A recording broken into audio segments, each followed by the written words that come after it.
Hey everyone, it's Justin. Thanks for watching. In this video, I want to talk to you about Catalog Builder. If you've seen my other videos, you know I'm a fan of Flow Designer, and the reason I like Flow Designer is because it puts a workflow tool in the hands of non-technical people.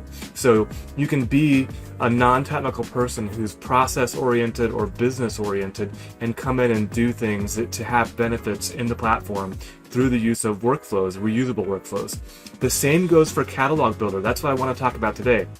Catalog Builder is a guided setup for your catalog items. These are the things that are going to sit on a service portal or an employee portal or a place for people to go and request things and then follow a series of steps. But before we do that, we need to set up the information we need from those steps. So before we jump into Catalog Builder itself, I want to take a step back and look at two important things that make this possible, and that is these subflows. So when you set up Catalog Builder in your environment, you have an item base flow or item review base flow, and then an item review before it's published flow. These are templates.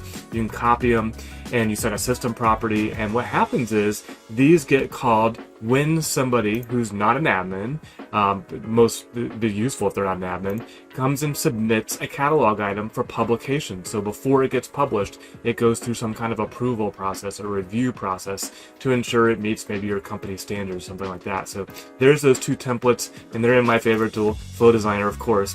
But that's kind of the piece that I think that's really important in exposing Catalog Builder to your organization or to specific teams in your organization. If I were running an IT company right now, I'd say, hey, network team, hey, application team, hey, database team, go build your catalog items. I don't need a team centralized to go build that for you. They've got other things they could do or be working on, reporting and discovery, stuff like that. Let the teams build their workflows. They know their workflows. They know their customers. So they can come in here and they can start from scratch, creating a new catalog item, or you can set up some templates for them. The templates may have a predefined workflow associated with it, or they might have variables that are already set up so they don't have to invent them on by themselves. So the experience is they could come in, they could see the existing catalog items that they have permission to see. So here you see I got some record producers, I got some walk-up appointments, and if I go, this is all the demo environment. If I come over here, I've got some other request catalog items that people can submit. And you'll see they've got a state on them of publish. So if you've not seen Catalog Builder before, there's a draft and there's a publish state for your catalog items. And you may have seen the little banners when you're looking at maintain catalog items. Second thing that I have access to is the catalog item templates. So you can see here, App Engine Studio, there's two templates there, and then I got standard items and service catalog and IT issues, right?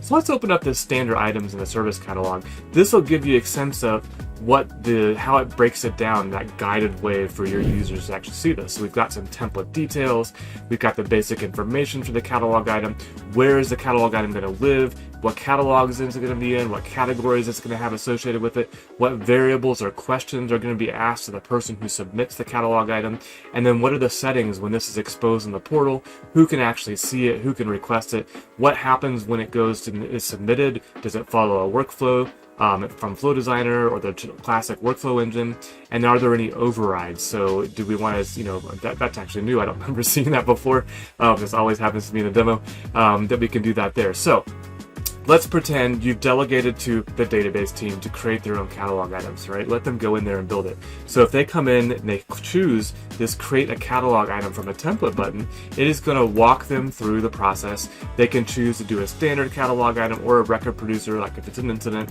We'll just go with standard for now and click continue, and then we'll see the different options we have here. So here's the template name, demo, catalog item, and then this is for the database team, like I said earlier. So we're going to say that this is available for everybody. Like, we're just going to let anybody submit requests for, do I have an all employees? All users who can access all users. Yeah, we'll just pretend that that's all users, right? So we're going to give all them access to this so they can do that. I'm going to save that, and now I've set that up. And then I'd move through in a guided way the details. What's the name of my catalog item, a description, if I want to attach an image or put a more detailed description. Here's where I set the catalogs, here's where I build out the categories based on what catalogs I put it in. Now I can go build my questions, so you can even set question sets for them to choose from in their templates, so they don't have to reinvent the wheel every time they go build all their questions. There's their portal settings, there's the access and who can access it, here's the fulfillment workflow, so we have Flow Designer or a classic workflow. There's the overrides that caught me off guard a second ago. I hadn't seen those yet. Maybe that's something new to San Diego. I'll find out. And then the review and submit. So they got a kind of review of exactly what they're submitting. They submit it, and then if you've defined that workflow I showed you earlier and configured that system property, it'll go for the review or approval process that you have prescribed for the catalog items. So this is really helpful in delegating and distributing the effort to build out a healthy, robust catalog that people want to use, that people find what they need in order to get the services, the products, the whatever it is from the teams that are, running these catalog items are providing to the business or the organization. I hope you found this video helpful. If you did, please like, please subscribe, or share it with somebody you think might be interested. Until next time, I'll see you on the next one.